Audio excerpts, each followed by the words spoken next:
नमस्कार, city web में एक बार फिर आपका स्वागत है। आपका दिन शुभ हो और बहुत मंगलमय हो। इससे पहले अगर आपने हमारे चैनल को सब्सक्राइब नहीं किया है तो आप जरूर सब्सक्राइब कर लें और बेल आइकन का बटन दबाना बिल्कुल ना भूलें। कबीर जी के बारे में तो हम जानते ही हैं। आज हम बात करेंगे कैसे कबीर जी ने अपने सदगुरु को पाया। जी हां, संत कबीर का जन्म एक हिंदू मुस्लिम परिवार में हुआ। एक हिंदू मुस्लिम परिवार इसलिए क्योंकि उस परिवार की मान्यताएं थोड़ी खुली मिजाज की थी। आप जी के पिता बहुत ही आध्यात्मिक व्यक्ति थे, ना ही रिलीजियस व्यक्ति थे। तो कबीर जी को बचपन से ही अलग अलग जगहों पे ले जाया गया। मस्जिद में भी जाते थे और मंदिर में भी जाते थे। कबीर जी के मन में बचपन से ही बहुत से विचार थे और ऐसा भी कहा जाता है कि कबीर जी बचपन से ही वो एक ऐसी ज्योत थे जो परमात्मा शायद शारीरिक रूप धारण करके इस धरती पे आए थे।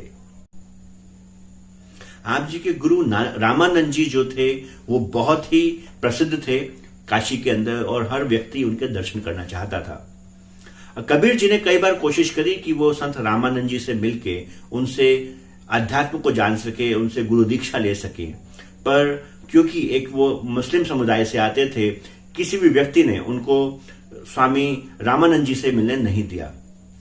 कबीर जी ने कई बार कोशिश करी और हर बार उनको निराशा ही हाथ लगी। तो कबीर जी को एक विचार आया और एक दिन की बात है, आप जी ने देखा कि संत रामानंद जी रोज सुबह गंगा जी में स्नान करने जाते हैं। तो काशी के घाट में सुबह पूरी रात जाग के सुबह जब अंधेरे का समय था, जब रामानंद जी जब भीड़ नहीं होती थी, उस समय गंगा जी में स्नान करने जाया करते थे। तो कबीर जी वहां पे जाके उस सीढ़ियों में जाके उस जगह जाके लेट गए जहां से रामानंद जी रोज गुजरते थे। अब क्या था कि खड़ाव की आवाज आने लगी तो रामानंद जी ने अंधेरे में देखा नहीं और चलते चलते कबीर जी के ऊपर उनका पांव पड़ गया, क्योंकि कबीर जी सीढ़ी पे जानबूझ के लेटे थे जिससे कि संत रामानंद जी का पांव उनके ऊपर पड़ जाए। अब जब संत रामानंद जी का पांव उनके ऊपर पड़ा तो रामानंद जी बोले, जोर से, बिल्कुल आकस्मिक तरीके से बोले, बोल राम बोल राम बोल राम। तो कबीर जी भी जोर से बोले, राम राम राम राम राम राम। तो ये बोल के संत रामानुजन जी ने रामानंद जी ने उनको सराहा, उनको प्यार दिया और बोला कि अरे बच्चे आप ठीक हो? बोले, जी मैं तो धन्य हूं आपके दर्शन पाके। और रामानंद जी गंगा जी में जाके स्नान करने लगे। अब क्या था, कबीर जी ने तो पूरी कम्युनिटी में, पूरे अपने समुदाय में और सभी जगह शोर मचा दिया कि मेरे को रामानंद जी ने अपना शिष्य नियुक्त कर दिया है, मुझे गुरु दीक्षा मिल गई है। 6-7 साल की उम्र रही होगी। जब कबीर जी ने यह शोर सब जगह मचा दिया तो सभी लोग चौंक गए। बोले, ये कैसे हो गया? पूरे काशी में ये शोर मच गया कि संत रामानंद जी ने एक मुस्लिम बच्चे को गुरु दीक्षा दे दी है, क्योंकि कबीर जी सबको ये बोलते घूम रहे थे कि रामानंद जी ने मुझे गुरु दीक्षा दी है।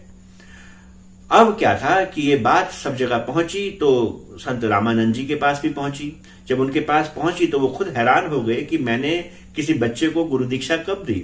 तो आपने एक संदेश भिजवाया और कबीर जी को उनके आश्रम में आने को बोला। कबीर जी तो धन्य हो गए कि एक तो गुरु दीक्षा मिली, ऊपर से अब दर्शन भी मिलेंगे। तो कबीर जी भी उनके आश्रम में पहुंच गए और उनके आश्रम में पहुंचकर जाके उनके आगे मस्तक टेका और उनको दंडवत प्रणाम किया जिस तरीके से और लोग कर रहे थे, और वहां पे जाके बैठ गए। अब संत रामानंद जी ने पूछा कि मुझे याद नहीं है कि मैंने आपको दीक्षा कब दी, आप कबीर हो? बोले, जी हाँ मैं कबीर हूं। आप मुस्लिम समुदाय से हो? बोले, जी हाँ मैं मुस्लिम समुदाय से ही हूं। तो बोले, मैंने आपको गुरु दीक्षा कब दी? तो कबीर जी बोले कि जी हाँ, आप ही ने तो मुझे गुरु दीक्षा दी। जब आप सुबह सुबह गंगा जी नहाने जा रहे थे तो सीढ़ी पे आपका पैर मेरे ऊपर पड़ गया। इतने सारे लोग तो आप संत का पैर छूने के लिए तरसते हैं कि आपके पैरों के ऊपर माथा झुकाने को तरसते हैं, और मेरे ऊपर तो साक्षात आपने पांव रख दिया। और जब आपने मुझ पे पांव रखा तो आपने मुझे गुरु दीक्षा दी, बोल राम। तो मेरे लिए तो आपके मुंह से निकला हुआ एक भी शब्द जो है वो गुरु मंत्र है। जैसे बोला गया स्कंद पुराण के अंदर, ध्यान मूलम गुरुर्मूर्ति, पूजा मूलम गुरु पदम, मंत्र मूलम गुरुर्वाक्यम, मोक्ष मूलम गुरु कृपा। ये बात सुन के रामानंद जी बोले कि अरे ये बात तो बिल्कुल ठीक है, पर मैंने आपको गुरु दीक्षा कब दी? बोले कि राम के नाम से बड़ा क्या कुछ हो सकता है? ये बात सुन के संत रामानंद जी मुस्कुरा पड़े और आपने बोला कि आप जैसा शिष्य किस गुरु को नहीं चाहिए होगा, कि जिस तरीके से आपने मुझसे गुरु दीक्षा ली है, शायद इस तरीके से तो दीक्षा देके मैं भी धन्य हो गया। और इस तरीके से संत कबीर जी को उनके गुरु मिले और संत रामानंद जी ने उनको आगे दीक्षित करके और आगे के मार्ग में प्रशस्त किया। हालांकि संत कबीर अपने आप में एक पूर्ण ज्योत थे, पूर्ण परमात्मा थे जो उन्होंने जन्म लिया, पर परमात्मा भी सृष्टि के नियमों का पालन करते हैं। परमात्मा भी इस सृष्टि के नियमों को नहीं तोड़ते हैं। जिस तरीके से सृष्टि का नियम है कि परमात्मा तक पहुंचने के लिए सदगुरु की जरूरत होती है, कबीर जी ने भी सदगुरु धारण किए, या कहें कि उनके सदगुरु ने उनको बख्श लिया। हम कुछ भी बोल सकते हैं, दोनों में परमात्मा की ही मर्जी है। इस तरीके से हुई कबीर जी के अध्यात्म की शुरुआत और उनको मिले गुरु। जी हाँ, हमारे को भी चाहिए कि आप अपने संत सदगुरु के चरणों में रहें, उनके साथ रहें। बिन गुरु के मुक्ति नहीं, बिन गुरु के हमारी गत नहीं। आज के लिए इतना ही। कल मिलेंगे आपसे एक नया विचार लेके, एक नई कहानी लेके। आज के लिए नमस्कार।